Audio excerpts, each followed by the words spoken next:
క్రీస్తునందు ప్రియ సహోదరి సహోదరులారా, మన ప్రభువును రక్షకుడు అయినటువంటి యేసుక్రీస్తు వారి నామంలో శుభావి వందనాలు తెలియచేసుకుంటూ ఈ ఆదివారపు ఆరాధన కార్యక్రమాన్ని ప్రారంభించుకుందామండి. ఈరోజు ఆరాధనలో భాగంగా పరిశుద్ధ గ్రంథము నుంచి అపోస్తలుడైనటువంటి పౌలు గారు ఎఫెసీ సంఘానికి రాసినటువంటి పత్రిక 4వ అధ్యాయము మొదటి 10 వచనాలు ఈరోజు మనము ధ్యానిద్దాం. అపోస్తలుడైన పౌలు గారు ఎఫెసీలకు రాసిన పత్రిక 4వ అధ్యాయము మొదటి 10 వచనాలు. కాబట్టి మీరు సమాధానమును బంధము చేత ఆత్మ కలిగించు ఐక్యమును కాపాడుకొనుటయందు శ్రద్ధ కలిగిన వారై ప్రేమతో ఒకరినొకడు సహించుచు మీరు పిలువబడిన పిలుపుకు తగినట్లుగా దీర్ఘశాంతముతో కూడిన సంపూర్ణ వినయముతోనూ సాత్వికముతోనూ నడుచుకొనవలెనని ప్రభువును బట్టి ఖైదీనైన నేను మిమ్మును బతిమాలుకొనుచున్నాను. శరీరం ఒక్కటే, ఆత్మయు ఒక్కడే. ఆ ప్రకారమే మీ పిలుపు విషయమై ఒక్కటే నిరీక్షణ యందుండుటకు పిలువబడితిరి. ప్రభువు ఒక్కడే, విశ్వాసము ఒక్కటే, బాప్తిస్మము ఒక్కటే. అందరికీ తండ్రి అయిన దేవుడు ఒక్కడే. ఆయన అందరికీ పైగా ఉన్నవాడై అందరిలోనూ వ్యాపించి అందరిలో ఉన్నాడు. అయితే మనలో ప్రతి వానికి క్రీస్తు అనుగ్రహించు వరము యొక్క పరిమాణము చొప్పున కృప ఇయ్యబడెను. అందుచేత ఆయన ఆరోహణమైనప్పుడు చెరను చెరగా పట్టుకొని పోయి మనుష్యులకు ఈవులను అనుగ్రహించనని చెప్పబడి ఉన్నది. ఆరోహణమాయనగా ఆయన భూమి యొక్క క్రింది భాగములకు దిగినని అర్థమిచ్చుచున్నది కదా. దిగినవాడు తానే సమస్తమును నింపునట్లు ఆకాశ మండలములన్నింటికంటే మరి పైకి ఆరోహణమైన వాడై ఉన్నాడు.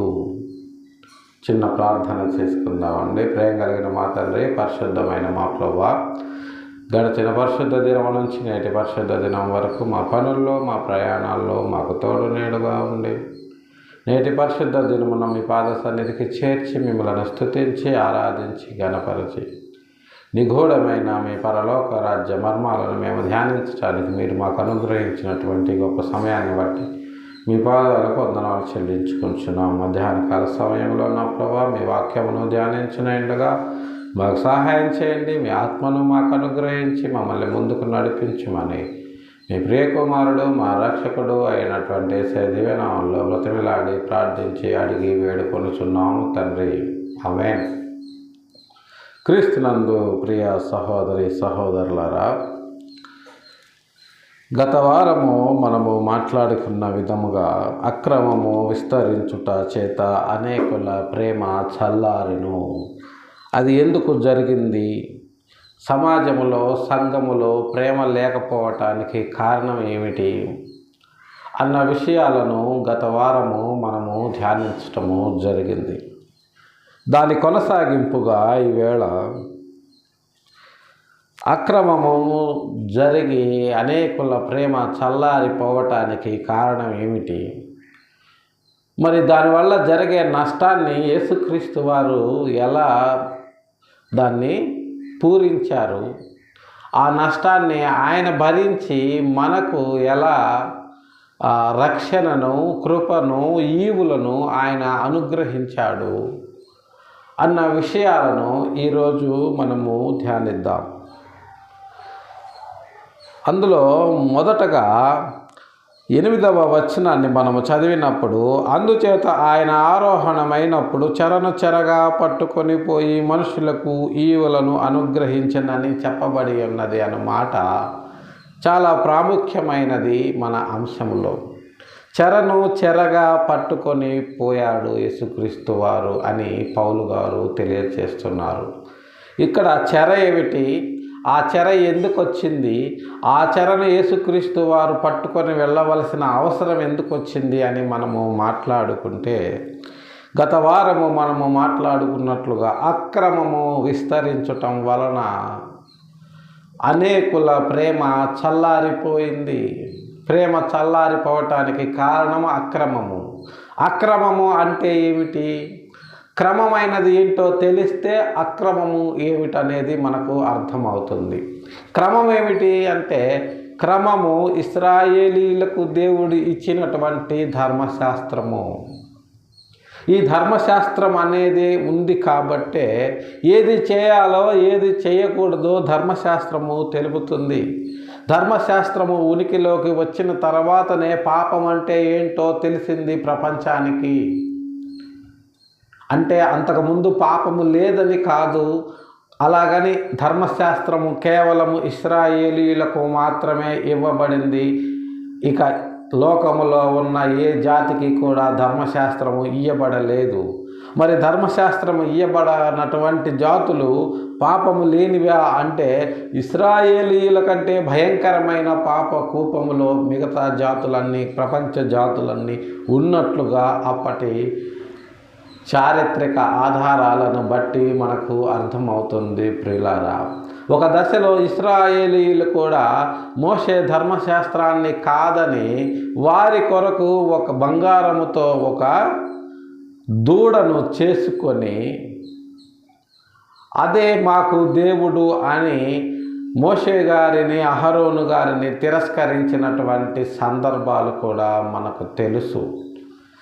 ఎందుకు అంటే, ప్రజలు అప్పటి నుంచి ఇప్పటి వరకు ఒకేలా ఉన్నారు. వారి ఆలోచన విధానం ఎందుకు మారలేదు అంటే, దానికి కారణము ఒక కట్టడ, ఒక ఆజ్ఞ అనేది మనిషికి ఉండకూడదు.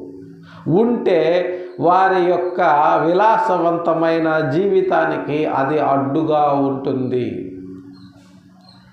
ఒక వ్యక్తి ఒక భార్యతోటే లైంగిక ఆనందాన్ని పొందాలి అనేది దేవుడు నిర్ణయించినటువంటి కట్టడ.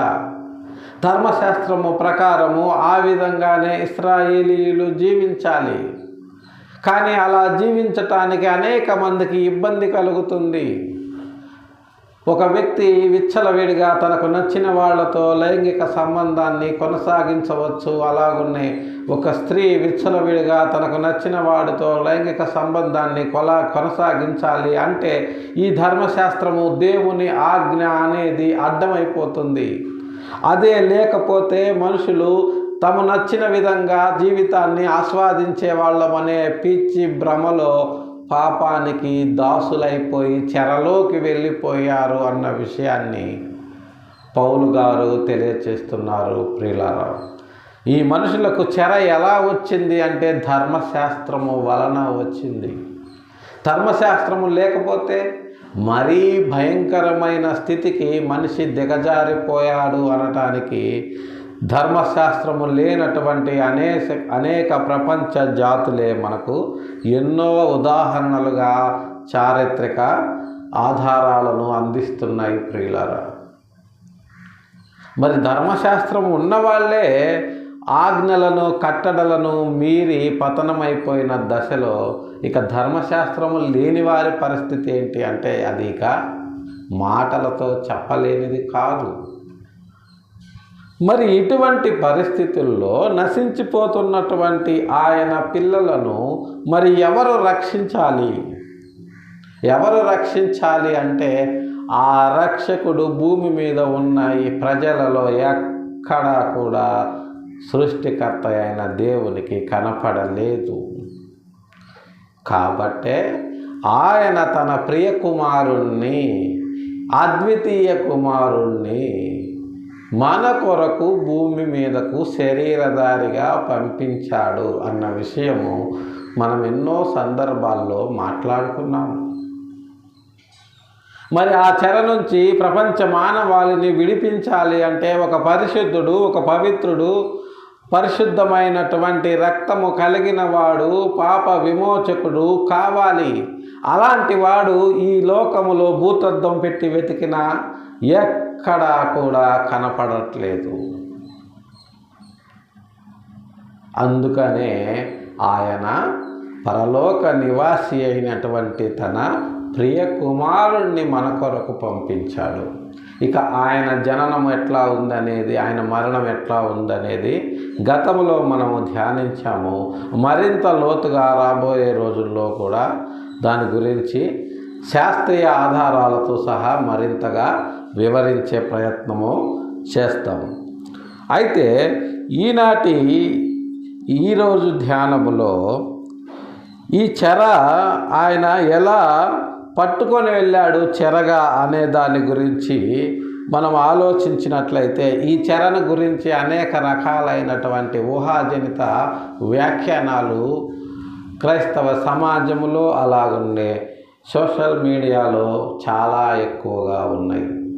మరికొంతమంది అయితే అసలు పరదైసే చెర అనేటటువంటి విచిత్రమైన వ్యాఖ్యానాలను చేయటం మనం చూస్తూ ఉన్నాం. ఎందుకంటే యేసుక్రీస్తు వారు చనిపోయి పరదైసుకి వెళ్ళారు, పరదైసులో ఉన్న వ్యక్తులను కూడా ఆయన రక్షించి తిరిగి పరలోకానికి తీసుకువెళ్ళాడు అనేటటువంటి పిచ్చి వ్యాఖ్యానాలను ఎన్నో మనము చూస్తూ ఉన్నాం. అయితే పరదైసు ఎక్కడ ఉంది అనేది మనము మాట్లాడుకోవడము జరిగింది గతంలో. పరదైసుకు వెళ్ళిన వారు ఎలా ఉంటారు అన్నది కూడా మనము ధ్యానించటము జరిగింది. పరదైసుకు వెళ్ళడమే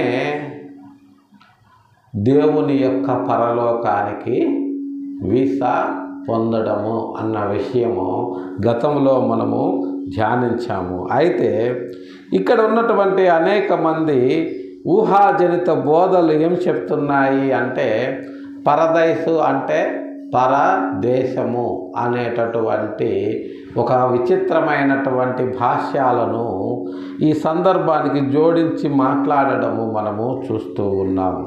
కానీ పరదైసు అనే పదం ఎక్కడ నుంచి వచ్చింది అంటే మెడో పర్షియన్ కింగ్డంలో వారు ఉల్లాసకరమైనటువంటి ఉద్యానవనాల్లో సేదతీరుతూ ఆహ్లాదకరంగా జీవించేటటువంటి పరిస్థితుల్లో అది పర్షియన్ లాంగ్వేజ్ నుంచి వచ్చినటువంటి పదముగా అనేక మంది చరిత్రకారులు చెప్పడం మనము చూస్తూ ఉన్నాం. ప్యారడైస్ అంటే ఉద్యానవనము, ఒక అందమైన తోట. సో ఈ అందమైన తోటకు నిర్వచనము బైబిల్ ఎక్కడ చెప్పింది మనకు అంటే ఒక అందమైన తోట మనకు మొట్టమొదటగా ఎక్కడ కనబడుతుంది అంటే తూర్పున ఏదేనులో ఒక తోట వేసి అందులో మంచి ఫలభరితమైనటువంటి వృక్షాలను అలాగుననే జీవవృక్ష ఫలాలనిచ్చేటటువంటి వృక్షాన్ని అందులో పెట్టి నేల మంటితో నిర్మించిన ఆదాము అవ్వలను తీసుకొని వెళ్ళి ఆ ఏదేను తోటలో దేవుడు ఉంచినట్లుగా మనకు పరిశుద్ధ గ్రంథము తెలియచేస్తుంది ప్రియులారా. అంటే పరదైసు అనే పదానికి పర్యాయ పదముగా తోట లేదా ఉద్యానవనము అని మనం అనుకుంటే అదే తోట అదే ఉద్యానవనము ఏదేను అనేటటువంటి ప్రాంతము అంటే మన ఆది తల్లిదండ్రులు అయినటువంటి ఆదాము అవ్వలు పాపము చేయక మునుపు ఉన్నటువంటి ప్రాంతమే పరదైసు అని మనము చెప్పుకోవచ్చు. పరదైసు వేరు, పరలోకము వేరు. పరలోకానికి ఇంతవరకు ఎవ్వరూ వెళ్ళలేదు. ఇప్పుడు పరలోకములో ఎవ్వరూ లేరు, ఒక్క యేసుక్రీస్తు వారు తప్ప. మరి చనిపోయిన వాళ్ళందరూ దేవుని కొరకు భూమి మీద బ్రతికి ఆయన కొరకు తమ స్థిర చరాస్తులను వ్యయపరచి ఆయన కొరకు చనిపోయిన వారు మరి ఎక్కడున్నారండి అని మనము ప్రశ్నిస్తే మనకు పరిశుద్ధ గ్రంథం ఇచ్చే సమాధానం ఏంటి అంటే వీళ్ళందరూ కూడా పరదైసులో ఉన్నారు, నెమ్మది పొందే చోటులో ఉన్నారు అని పరిశుద్ధ గ్రంథం మనకు తెలియచేస్తుంది. ఆ విషయాన్నే యేసుక్రీస్తు వారు స్వయంగా చెప్పారు. యేసుక్రీస్తు వారు శిలువ మీద ఉన్నప్పుడు ఆయనతో పాటు సిలువ వేయబడినటువంటి దొంగలలో, నేరస్తులలో ఒక నేరస్తుడు ఆయన్ను రక్షకునిగా నమ్మి అంగీకరించి, మాకైతే ఈ శిక్ష సబబే కానీ మీలాంటి వ్యక్తికి ఇలాంటి శిక్ష వేయటము అన్యాయము, అన్యాయంగా మీరు శిక్షను అనుభవిస్తున్నారు అంటే అది మా కోసమే అని మాకు అర్థమైందయ్యా అని ఆయన యేసుక్రీస్తు వారిని అడిగినప్పుడు, అయ్యా నీ రాజ్యంతో నువ్వు తిరిగి వచ్చేటప్పుడు నన్ను కూడా జ్ఞాపకం చేసుకోయ్యా అని యేసుక్రీస్తు వారిని ఒక రిక్వెస్ట్ పెడితే, యేసుక్రీస్తు వారు వెంటనే ఆ రిక్వెస్ట్ని ఆయన ఆమోదిస్తూ, నేడు నీవు నాతో కూడా పరదైసులో నుందువు అంటారు. అంటే పరదైసులో ఉందువు అన్నారు కానీ పరలోక రాజ్యంలో ఉందువు అనలేదు. ఎందుకంటే ఈ భూమి మీద చనిపోయిన వాళ్ళు వెంటనే పరదైసుకి వెళ్తారు కానీ పరలోకానికి వెళ్ళరు. పరలోకానికి వెళ్ళాలంటే అది ఒక ప్రత్యేకమైన ప్రణాళిక ఉంది. ఆ ప్రణాళిక దేవుడు సిద్ధపరిచాడు. ఆ సిద్ధపరిచింది ఆయన అమలు చేసినప్పుడు మాత్రమే పరదైసులో ఉన్నవాళ్ళు పరలోకానికి కొనుపోబడతారు. ఎప్పుడు అంటే యేసుక్రీస్తు వారు రెండవసారి ఈ భూమి మీదకు వచ్చినప్పుడు. అదే విషయాన్ని పౌలు గారు మనకు తెలియచేస్తున్నారు. ఈ విషయము తెలియనటువంటి అనేక మంది సోకాళ్ళు బోధకులు పరదైస్ అంటే చెరని, చెరలో ఉన్న ఆత్మలను రక్షించడానికి యేసుక్రీస్తు వారు చనిపోయిన తర్వాత పరదైస్కు వెళ్ళారని, ఇలా రకరకాల వాక్య వ్యతిరేకమైన వ్యాఖ్యానాలను చేయడము మనము చూస్తూ ఉన్నాము.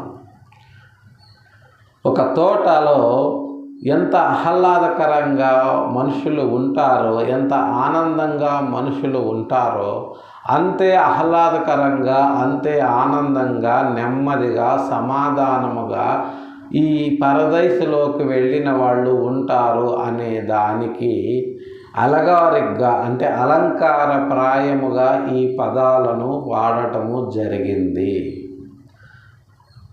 అక్కడ వాస్తవానికి అక్కడికి వెళ్ళిన వాళ్ళు ఎలా ఉంటారు అన్న విషయము పరిశుద్ధ గ్రంథము మనకు తెలియచేయలేదు.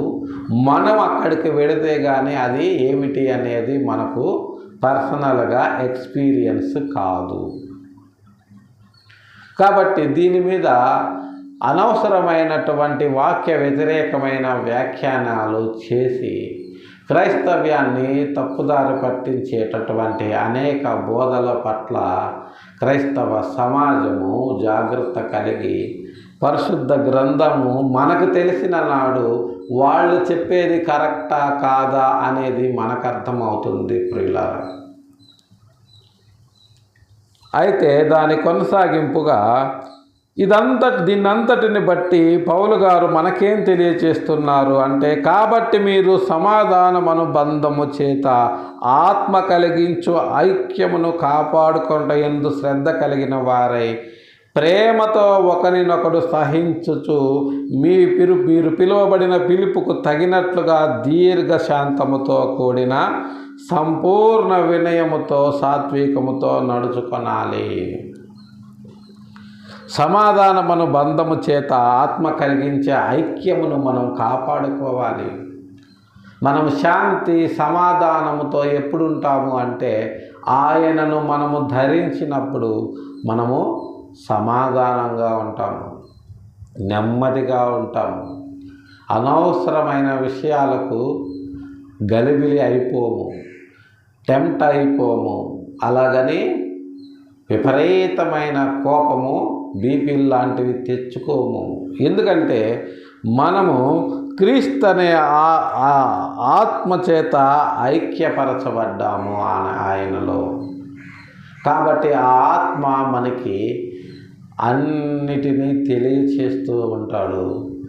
రాబోయేటటువంటి ఉపద్రవం ఏంటో ముందే మనకు తెలిస్తే దాని నుంచి మనం ఎలా జాగ్రత్త పడాలి అనేది కూడా ఆటోమేటిక్గా ఆయన మనకు తెలియచేస్తాడు. ఆల్రెడీ చేసేసాడు కాబట్టి మనకు దేని విషయమై ఆందోళన ఆవేదన ఉండదు. ఒక్కటే ఆవేదన మనకుండేది ఏమిటి అంటే, నశించిపోతున్న ఆత్మలను మనము మన జీవిత కాలంలో రక్షించగలగాలి. ఎంత ఎక్కువ మందిని మనము రక్షించగలిగితే దేవుడు మనకంత ఎక్కువ బహుమానాన్ని ఇచ్చేవాడుగా ఉన్నాడు అన్న విషయం మీద మాత్రమే మన పరుగును కొనసాగించాలి. ఇందులో మనము ఏ రకమైనటువంటి ఈర్ష్య ద్వేషాలకు పోకుండా ప్రేమతో ఒకరినొకడు సహించుకుంటూ ఒకరికంటే ఒకడు ఘనుడైన వాడిగా ఎంచుకుంటూ మనము సాత్వికముతో ముందుకు సాగాలి. కానీ ఒకరి మీద ఒకరు బురద చల్లుకుంటూ నువ్విట్లా అంటే నువ్విట్లా అని తోలనాడుకుంటూ దుర్భాషలాడుకుంటూ దేవుని సేవకులుగా ఈ లోకంలో మనము ముందుకు సాగలేము ప్రియులారా. అదే విషయాన్ని పౌలు గారు చెప్తున్నారు. శరీరం ఒక్కటే, ఆత్మయు ఒక్కటే, ఆ ప్రకారమే మీ పిలుపు విషయమై ఒక్కటే నిరీక్షణ యందుండుటకు పిలువబడితిరి. పిలుపు విషయమైన నిరీక్షణ ఒక్కటే. ఏంటా నిరీక్షణ అంటే, పరదైసుకు వెళ్ళినటువంటి మనము ఏదో ఒక రోజు యేసుక్రీస్తు వారు పరలోకానికి మనల్ని తీసుకొని వెళ్తారు అన్న నిరీక్షణ. పరదైసుకు వెళ్ళాల్సిన బాధ్యత ఎవరిది అంటే అది మనదే. పరదైసుకు ఎలా వెళ్ళాలి అన్న విషయాన్ని దేవుడు మనకు పరిశుద్ధ గ్రంథము ద్వారా తెలియచేశాడు. ఎలా తెలియచేశాడు అంటే, కొలస్సీలకు రాసిన పత్రికలో బాప్తిస్మము ద్వారా మనము ఆయనతో పాతిపెట్టబడిన వారమై ఆయన యొక్క పునరుత్థానమునకు నిరీక్షణగా సూచనగా మనము తిరిగి నీళ్లలో నుంచి లేచిన వారముగా మొదటి పునరుత్థానములో పాలివారమైన మనకు ఆటోమేటిక్గా రెండవ పునరుత్థానములో పాలివారగుటకు ఆయనే మనల్ని క్వాలిఫై చేస్తారు అన్న విషయాన్ని పౌలు గారు తెలియజేశారు. అదే విషయాన్ని అపోస్తలుడైన యోహాను గారు ప్రకటన గ్రంథంలో తెలియజేశారు. రెఫరెన్స్లోకి వెళ్ళలేము, అంత సమయం లేదు కాబట్టి. అయితే ఆయనతో పాటు చనిపోయిన వారమైన మనము దేని కొరకు నిరీక్షిస్తున్నాము అంటే, ఆయన యొక్క పరలోకపు పిలుపు కొరకు నిరీక్షిస్తున్నాము. మనము పిలువబడినటువంటి నిరీక్షణ ఒక్కటే. ఏంటి అంటే ఆ నిరీక్షణ పరలోకపు పిలుపు. ఆ పిలుపు ఎవరు పిలుస్తున్నారు అంటే, మనల్ని సృష్టించిన మన కన్న తండ్రి అయిన దేవుడు నరులారా తిరిగి రండి అని మనల్ని పిలుస్తున్నారు. దేవుని వాక్యాన్ని అర్థం చేసుకున్న ప్రతి వారు ఆయన పిలుపును అందుకున్న వారై ఆయన పనిలో ముందుకు వెళ్ళాలి. అంతేకాని దేవుని సేవ చేయటానికి పిలుపు ఉండాలి. పిలుపున్నోళ్ళే దేవుని సేవ చేస్తారు, పిలుపు లేని వాళ్ళు దేవుని సేవ చెయ్యరు అనేటటువంటి మాయ మాటలు చెప్పేవాళ్ళు మరికొందరు ఉన్నారు. దేవుని సేవ చేయటానికైనా, ఆయన కొరకు బ్రతకటానికైనా, భూమి మీద ఆయన పని చేయడానికైనా దేవుడు ప్రత్యేకంగా చెవుల్లో వచ్చి ఎవరిని పిలువరు ప్రియులారా. ఆయన ఒకటేసారి అందరినీ పిలిచాడు. ఆ పిలుపు విషయమైన ఒక్కటే నిరీక్షణ యందు మనమందరము కూడా ఆ పిలుపును అందుకొని ఈ పరలోకపు పనిలో ముందుకు వెళ్ళాలి. అనేక మందికి అనేక రకాలైనటువంటి వ్యాపారాలు, ఉద్యోగాలు ఉన్నాయి. వాటి వలన వీళ్ళకు సమయము చాలకపోతే ఆ పని కొరకు ప్రత్యేకంగా సమర్పించుకున్న వారి కొరకు మీరు వారిని ప్రోత్సహించండి. మీరు వెళ్ళలేకపోతే వెళ్ళగలిగే వాళ్ళని పంపే విధంగా మీరు ఏర్పాట్లు చేయండి అని పరిశుద్ధ గ్రంథము తెలియచేస్తుంది ప్రియులారా.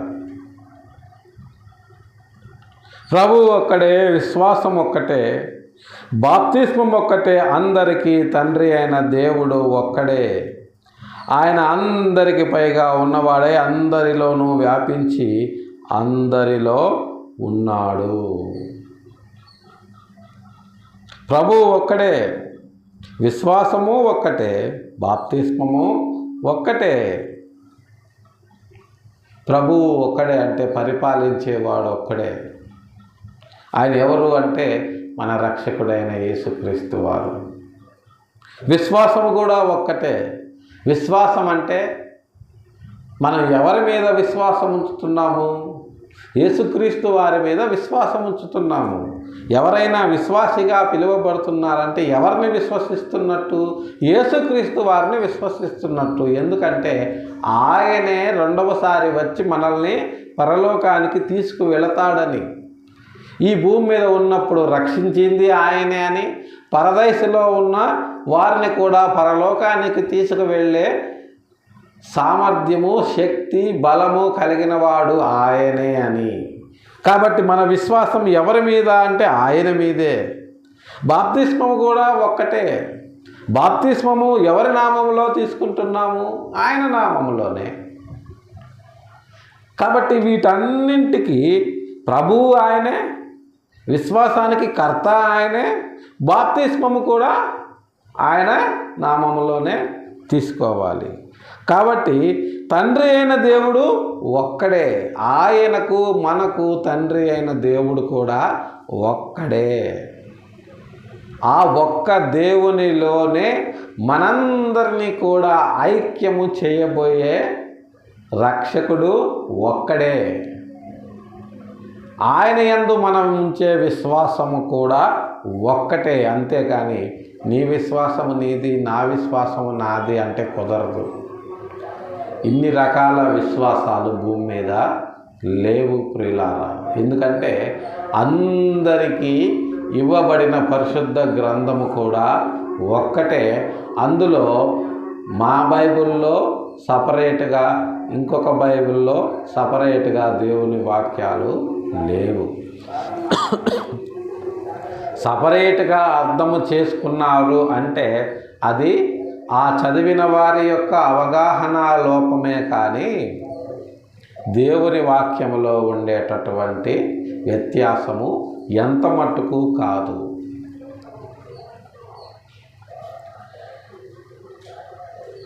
అది కాదండి, మరి ఆ యేసుక్రీస్తు నామములోనే బాప్తిస్మము తీసుకోవాలి అని అపోస్తల కార్యములో ఉంది. మరి మత్తయి సువార్తలో ఏమో తండ్రి, కుమార, పరిశుద్ధాత్మ నామంలో బాప్తిస్మం ఇచ్చారని ఉంది. మరి ఇది ఎలా కరెక్ట్ అని మరికొంతమంది ప్రశ్నించడం మనం చూస్తున్నాం. మత్తయి సువార్తలో తండ్రి, కుమార, పరిశుద్ధాత్మ నామములో బాప్తిస్మం అన్నా, యేసు నామములో బాప్తిస్మం అన్నా రెండు ఒక్కటే. కానీ మత్తయి గారు తండ్రి, కుమార, పరిశుద్ధాత్మ నామాలని ఎందుకు కోడ్ చేశారు అంటే, కుమారునికి అదనంగా తండ్రిని, పరిశుద్ధాత్మను ఎందుకు చేర్చారు అంటే, మత్తయి గారు ఆయన రాసినటువంటి సువార్త యూదులను గుచ్చే విధంగా రాయడము జరిగింది. యూదులు కుమారుణ్ణి నమ్మరు కాబట్టి కన్య మరియ గర్భాన ఒక వ్యక్తి పుట్టడము అసాధ్యము, కన్యక గర్భవతి అయి కుమారుని కనదు అన్నటువంటి విషయాలను, పరిశుద్ధాత్మను వారు నమ్మరు కాబట్టి, పునరుత్థానాన్ని కూడా వాళ్ళు నమ్మరు కాబట్టి వాళ్లను గుచ్చినట్లు ఉండడము కోసమని, తండ్రి పేరు చెబితేనే వాళ్ళు భయపడతారు అని మత్తయి గారు తండ్రి, కుమార, పరిశుద్ధాత్మ నామములో బాప్తిస్మము పొందారన్న విషయాన్ని అక్కడ పొందుపరిచారు. తండ్రి, కుమార, పరిశుద్ధాత్మ నామములో బాప్తిస్మం పొందిన, యేసుక్రీస్తు వారి నామములో బాప్తిస్మం పొందిన తండ్రి వేరు, కుమారుడు వేరు, పరిశుద్ధాత్మ వేరు కాదు. వీరందరూ కూడా ఒక్కరే అన్న విషయాన్ని, ఒకే రకమైనటువంటి ఉద్దేశాలను, ఒకే రకమైనటువంటి గుణలక్షణాలను వీరు కలిగి ఉన్నారు. వీళ్ళందరూ ఒకే కుటుంబము అని పౌలు గారు మనకు స్పష్టంగా తెలియచేస్తున్నారు. అనేక సందర్భాల్లో ఒక మాటను వింటుంటాం. అదేంటంటే, ప్రపంచమంతా కూడా వసుదైక కుటుంబం అనేటటువంటి మాటను మనం తరచూ వింటున్నాము. అంటే వసుదైక కుటుంబం అంటే ప్రపంచంలో ఏ మూల ఉన్నవాడైనా సరే అతను మనిషిలాగా పుడితే అతను ఒక కుటుంబం లాంటి వారే. ఏ ప్రాంతం వాడైనా, ఏ దేశం వాడైనా, ఏ రంగు వాడైనా, ఏ జాతి వాడైనా వసుదైక కుటుంబం అంటే అందరము ఒక తండ్రి నుంచి వచ్చిన వారమే అని. ఆ ఒక్క తండ్రి ఎవరు అంటే సృష్టికర్త అయిన దేవుడు. మరి ఆ తండ్రి దగ్గరికి మనల్ని చేర్చాలి అంటే ఆ తండ్రితో మనకున్నటువంటి సంబంధ బాంధవ్యాలను కోల్పోయినటువంటి మనము నశించిపోకుండా తిరిగి ఆ తండ్రి యొద్దకు చేర్చబడాలి అంటే మరి దానికి ఒక రక్షకుడు ఖచ్చితంగా కావాలి.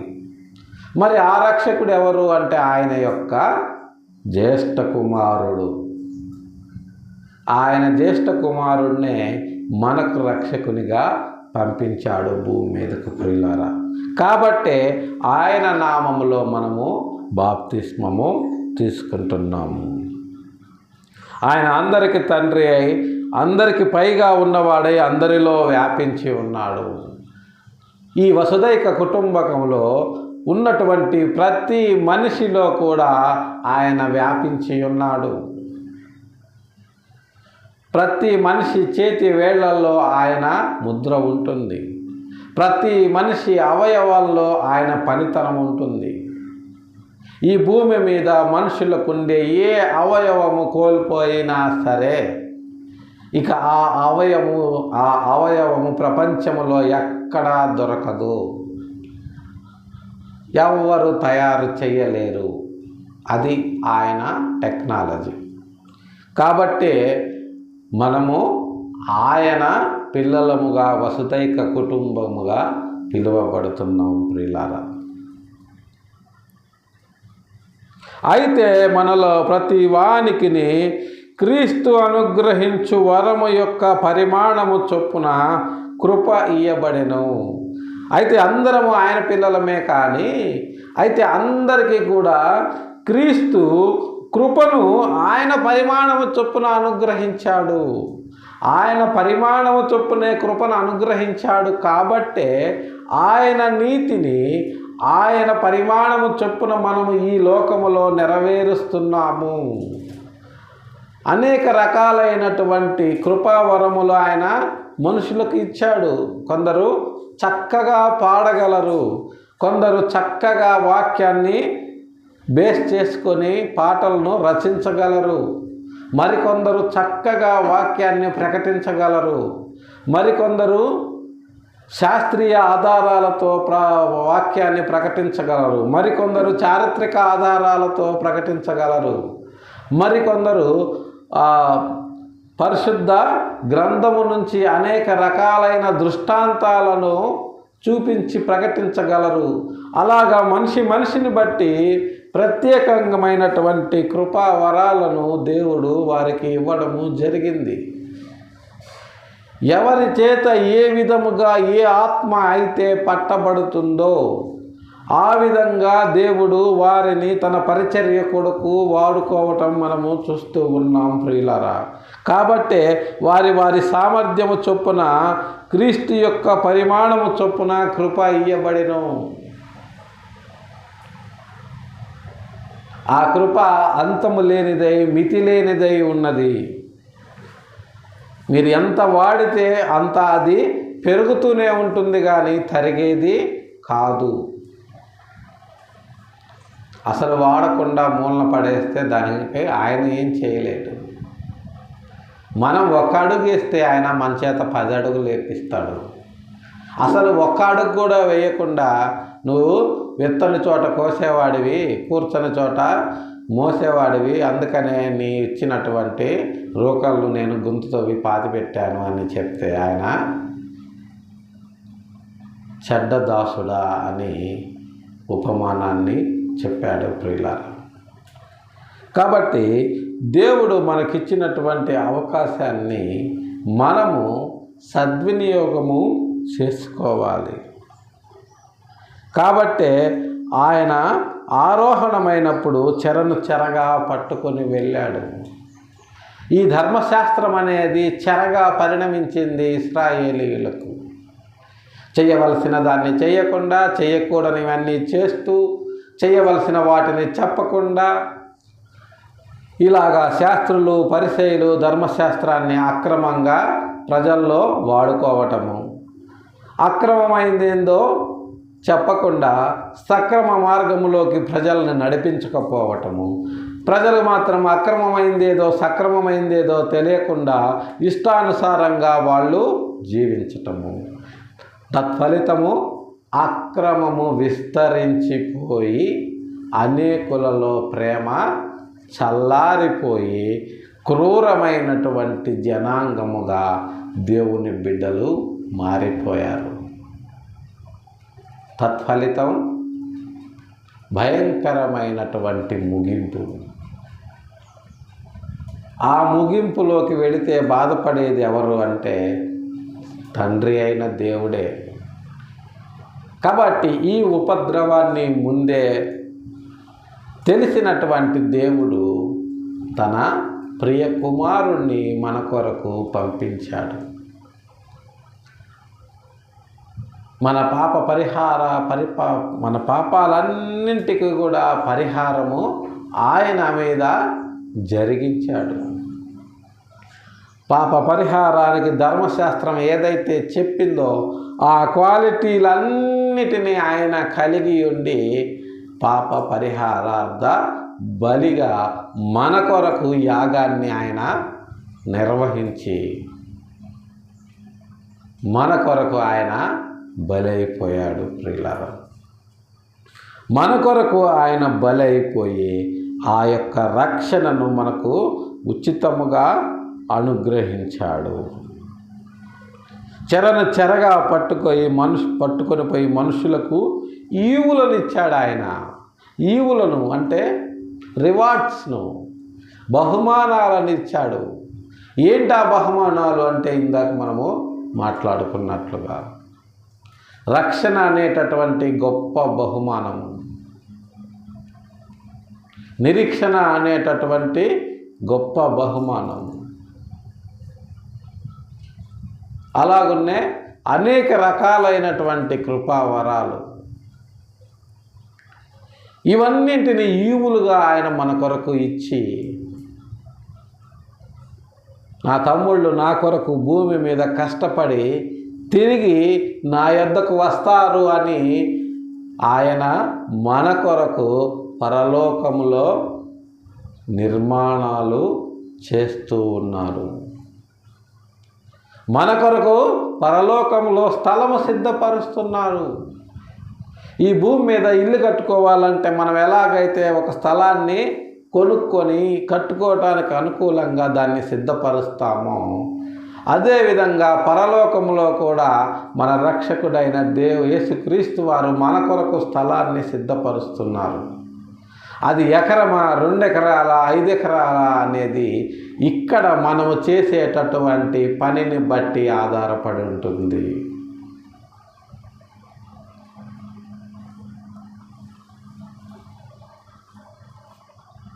ఆరోహణమాయను అనగా భూమి యొక్క క్రింది భాగములకు దిగినని అర్థమిచ్చుచున్నది కదా. అక్కడ 2 అంక వేసి కొన్ని ప్రాచీన ప్రతులలో మొదలు అని కూర్చబడి ఉన్నది అని రాశారు ఫుట్నోట్లో.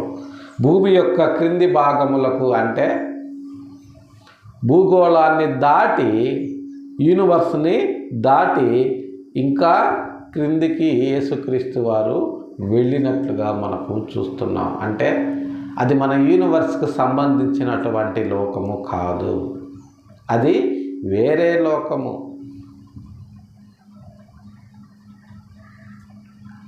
క్రింద ఒక లోకం ఉంది, మధ్యలో మన భూమి ఉంది, పైన ఇంకొక లోకం ఉంది.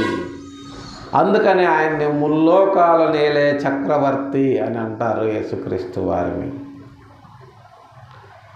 భూమి మీదను, పాతాళములోను, పరలోకములోను సర్వాధికారము నాకుంది అని యేసుక్రీస్తు వారు స్వయంగా మత్తయి సువార్తలో ప్రకటించారు. ప్రియులారా, ఆ అధికారాన్ని ఎవరిచ్చారు ఆయనకు అంటే తండ్రి అయిన దేవుడు.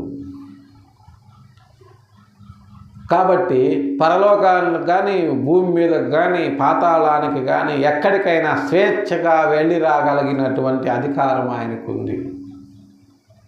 ఆ అధికారాన్ని వినియోగించే ఆయన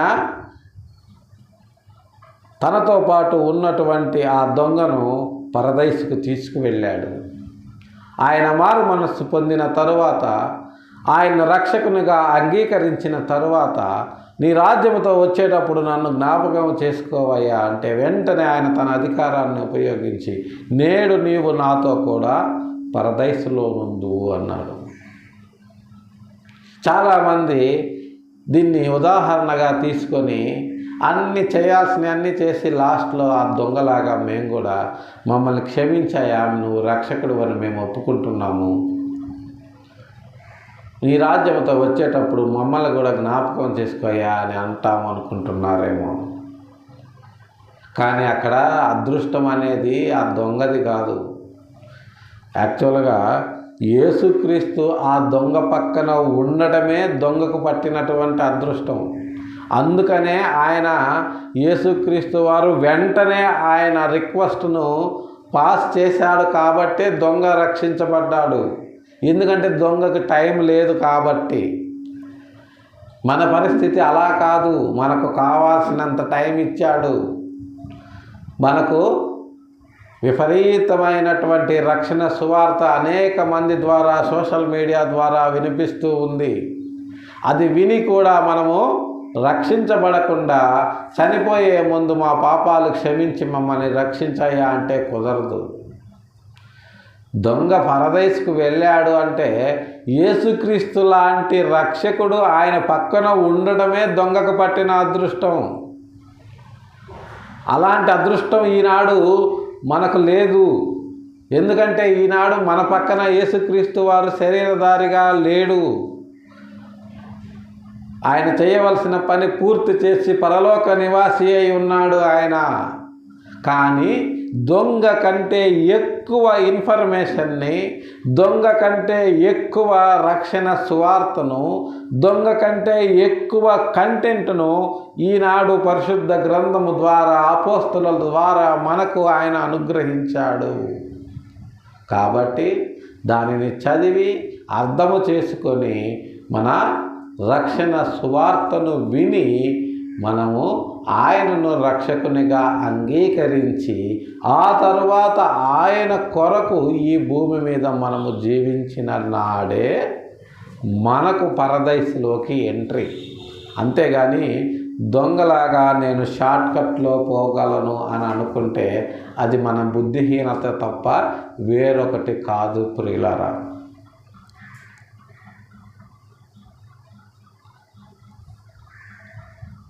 ఆరోహణమాయనగా భూమి యొక్క క్రింది భాగములకు దిగేనని అర్థం ఇచ్చుచున్నది.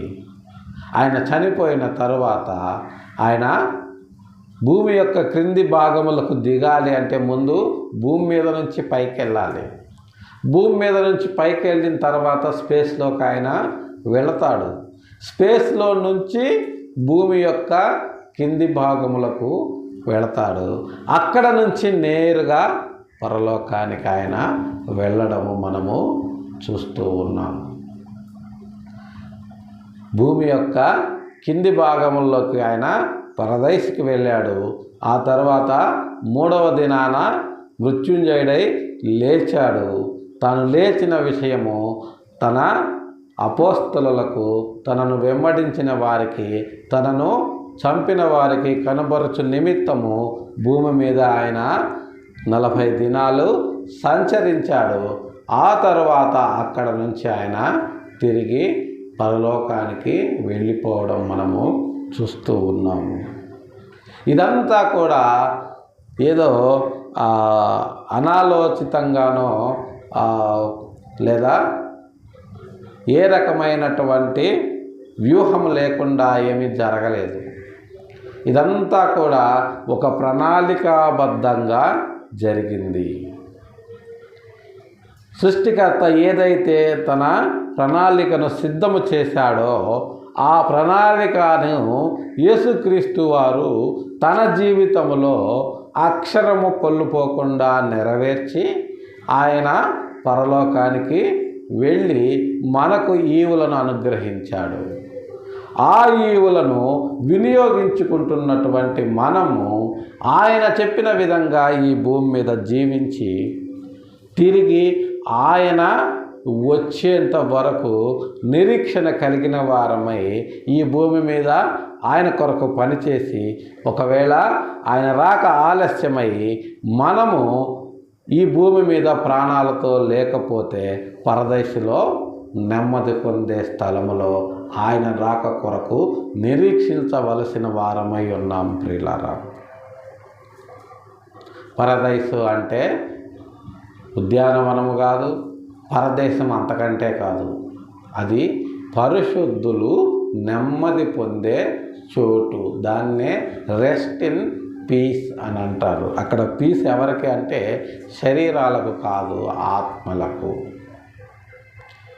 చివరిగా, దిగినవాడు తానే సమస్తమును నింపునట్లు ఆకాశ మండలములన్నింటికంటే మరి పైకి ఆరోహణమైన వాడై ఉన్నాడు. దిగినవాడు అలాగనే లేడు, సమస్తాన్ని నింపునట్లు ఆకాశ మండలములన్నింటికంటే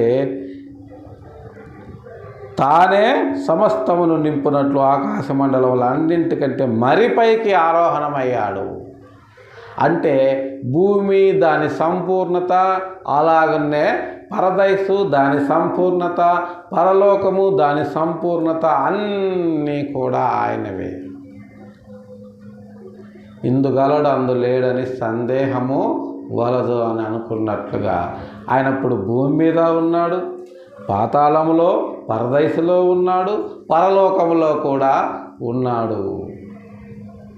ఎక్కడ నుంచి ఎవరు ఆయనను ప్రార్థన చేసినా జవాబిచ్చేవాడుగా ఉన్నాడు అన్న విషయాలను గుర్తెరిగి మనము సత్య సువార్తకు లోబడి సత్యము కొరకు ఈ లోకములో బ్రతుకుతూ సత్యవంతుడైనటువంటి దేవుని యొక్క రక్షణ సువార్తను అనేకులకు ప్రకటించి ఆయన కొరకు ఈ లోకములో జీవించి ఆయన మనకిచ్చినటువంటి ఈవులను సమర్థవంతంగా వినియోగించుకుని ఆయన ఇచ్చేటటువంటి నిత్య జీవాన్ని పొందుకోవాలని చెప్పి మన ప్రభువును రక్షకుడు అయినటువంటి యేసుక్రీస్తు వారి నామంలో ప్రేమపూర్వకంగా తెలియజేస్తూ ఈ కొద్ది మాటలు దేవుడు మన వెనుకటిలో దీవించినట్లు ప్రార్థన చేసుకుందాం. ప్రేమ కలిగిన మా తండ్రి, పరిశుద్ధమైన మా ప్రభువా, గడిచిన పరిశుద్ధ దినముల నుంచి నేటి పరిశుద్ధ దినం వరకు మా పనుల్లో, మా ప్రయాణాల్లో మాకు తోడు నీడగా ఉంది. నేటి పరిశుద్ధ దినమున మీ పాద సన్నిధికి చేర్చి నిగూఢమైన మీ పరలోక రాజ్య మర్మాలను మేము ధ్యానించడానికి మీరు మాకు అనుగ్రహించినటువంటి సమయాన్ని బట్టి మీ పాదాలకు వందనాలు, స్తుతులు, స్తోత్రాలు చెల్లించుకుంటున్నాం నా ప్రభువా. గడిచిన ఉదయకాలం నుంచి మధ్యాహ్నకాల సమయం వరకు జరిగిన కార్యక్రమం అంతటిలో మీరు ఘనత, మహిమ, ప్రభావాలు పొంది ఉన్నారని గుర్తెరిగి మీ పాదాలకు కృతజ్ఞతాస్తుతులు చెల్లించుకుంటున్నాం. అలాగే నా ప్రభువా, ఇదిగో నా తండ్రి, మీరు నా ప్రభువా మమ్మల్ని పిలిచినటువంటి పిలుపుకు సంబంధించిన నిరీక్షణ కలిగిన వారమై, తండ్రి అయిన దేవుడు ఒక్కటే, రక్షణ ఒక్కటే, రక్షకుడు ఒక్కటే, ఆయన మనకు అనుగ్రహించిన ఆత్మ కూడా ఒక్కటే అని మనమందరము కూడా తండ్రి అయిన దేవుని యొక్క పిల్లలముగా ఈ భూమి మీదకు వచ్చామని, మనమందరము కూడా ఆయన యొక్క కుటుంబ సభ్యులమని, మనమందరము కూడా యేసుక్రీస్తు ద్వారా తిరిగి ఆయన కుటుంబములో చేర్చబడిన వారమని ఎరిగిన వారమైన ప్రభువా, ఈ గొప్పదైన ఘనమైన సువార్తను అనేకులకు ప్రకటించనయుండగా మాకు సహాయం చేయండి. మా పనిని మరింతగా విస్తరింపచేయండి నా ప్రభువా. మా మార్గములను సరళము చేయమని మీ పాద సన్నిధిలో వేడుకొనుచున్నాం. అలాగే మధ్యాహ్నకాల సమయంలో నా ప్రభువా, దిక్కులేని వారి కొరకు, దీనాదరిద్రుల కొరకు, విధవరాండ్ర కొరకు మీ పాద సన్నిధిలో విజ్ఞాపన చేయుచున్నాం. సహాయం చేయండి. మీ చిత్తమైతే నా ప్రభువా వారి వారి అవసరతల అక్కర్లన్నింటినీ తీర్చి మీరు ఘనత, మహిమ, ప్రభావాలు పొందగలరని, అలాగనే చేరువచ్చిన వీళ్ళందరినీ మీ రెక్కల చాటున భద్రపరిచి కాపాడి నా ప్రభువా వారి వారి అవసరతలు అక్కర్లన్నింటినీ తీర్చమని మీ పాద సన్నిధిలో వేడుకొంచు. అలాగునే నా తండ్రి వ్యాధి బాధలతో బాధపడుతూ స్వస్థత కొరకు మీకు మొరపెట్టుచున్న వారి విషయమై మీ పాద సన్నిధిలో విజ్ఞాపన చేయుచున్నాం. సహాయం చేయండి.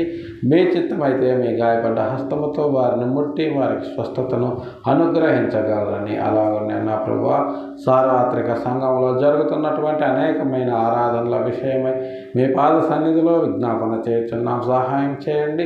మీ వాక్యం విరివిగా విత్తబడి అనేకుల హృదయాల్లో కార్యము జరిగించినట్లు సహాయం చేయగలరని, గడిచిన 24 గంటల్లో గడవు 24 గంటల్లో తెలుసో తెలియకో మీకు ఆయాసకరమైన మార్గం ఏదైనా మా జీవితాల్లో ఉన్న ఎడల దయతో మమ్మల్ని క్షమించి మన్నించగలరని, మీ చిత్తమైతే మరి ఒక పరిశుద్ధ దినాన్ని మాకు అనుగ్రహించి మమ్మల్ని ముందుకు నడిపించమని మీ ప్రియ కుమారుడు మా రక్షకుడు అయినటువంటి యేసయ్య దివ్యనామములో బ్రతిమిలాడి ప్రార్థించి అడిగి వేడుకొనుచున్నాము తండ్రి. ఆమేన్.